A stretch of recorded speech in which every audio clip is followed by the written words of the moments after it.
सोचो, एक भूली हुई हवेली में कदम रखा जहां पुरानी छत पर बारिश की बूंदें गिर रही हैं, दीवारें परछाइयों से रेंग रही हैं।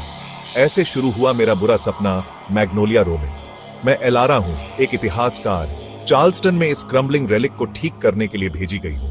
कहानियां? लोकल लोग खून और भूख के बारे में फुसफुसाते थे, लेकिन मैंने खुद से कहा, बस वॉलपेपर हटाओ, लकड़ी का काम ठीक करो, भूत प्रेत की कहानियों को इग्नोर करो। मेरी पहली रात को लोहे के गेट मेरे पीछे चीखते हुए बंद हो गए।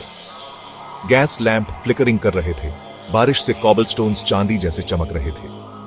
मैं अंदर गई। हवा थिक थी, ऐसी हमिंग थी जैसे खुद घर जिंदा हो। मेरे कॉन्ट्रैक्टर मार्कस ने मुझे चेतावनी दी। मेरे दादाजी कहते थे यह घर खाता था। क्या खाता था? उसने बताया नहीं। अगली सुबह सूरज की किरणों में धूल नाच रही थी जब मैं वॉलपेपर हटा रही थी। उसके नीचे काला मोल्ड कर्ल्ड था, जैसे पुरानी त्वचा के नीचे नसें पल्सिंग कर रही हो। हमिंग और तेज हो गई। मेरे बूट्स के नीचे फर्श वाइब्रेटिंग करने लगा। उस रात लाइब्रेरी में मेरी टॉर्च एक छिपी हुई दीवार पर फ्लिकर कर रही थी। मैंने ईंटें हटाई। अंदर एक कैविटी 19वीं सदी की गुड़ियों से भरी थी। उनके मुंह सिले हुए थे, पेट पीले दांतों से भरे थे। मैंने उन्हें सुना फुसफुसाते हुए, हमें आजाद करो। मैं सो नहीं पाई।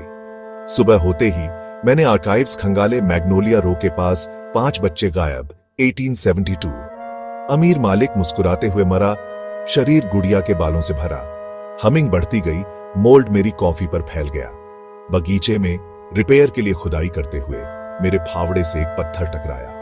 नहीं, पेट्रिफाइड जड़ें, छोटी नाजुक हड्डियों के चारों ओर लिपटी हुई थीं। मिट्टी में से कुछ मेरी तरफ ब्लिंक किया। एक गुड़िया की आंख, जिंदा। घर की खिड़कियां अंधेरी हो गईं, जैसे शाम को प्यूपिल्स होते हैं।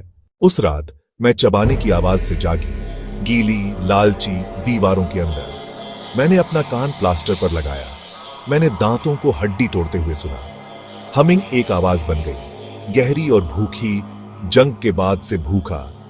तभी मुझे समझ आया, मैग्नोलिया रो में जो रॉट था वह सिर्फ मोल्ड नहीं था, वह याददाश्त थी, वह भूख थी, और अब वह मुझे चाहता था। क्या आप एक और रात रुकेंगे?